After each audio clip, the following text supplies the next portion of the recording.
অনুব্রত মণ্ডল পৌঁছে গেলেন তার বীরভূমের গড়ে, কি বলবেন? বাংলার রাজনীতিতে শাসক তৃণমূলের পক্ষে কেন্দ্রীয় চরিত্র একজন অনুব্রত মণ্ডল।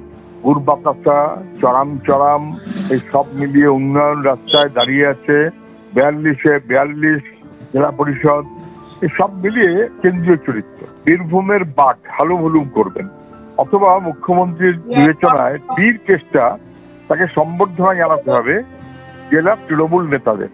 ফলে কেন্দ্রীয় চরিত্র তিনি সমস্ত অপরাধী হওয়া সত্ত্বেও আপাতত জামিন পেয়ে বীরভূমে উপস্থিত হচ্ছেন আজকে, এবং সেই কারণেই বোলপুরে তিনি আছেন বলে মুখ্যমন্ত্রীও কিন্তু আজকে বোলপুরে। মুখ্যমন্ত্রী বলেছিলেন ওকে সম্বর্ধনা জানাতে, জেলার নেতাদের ভরসা করতে পারেননি, দম রাখতে পারেননি, নিজেই গিয়ে হাজির হয়েছেন।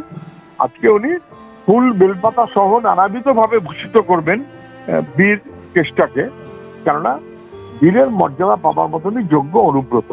রাজ্যের রাজনীতির কি দুর্ভাগ্যজনক পরিহাস তা মুখ্যমন্ত্রী পদে পদে দেখিয়ে দিচ্ছে।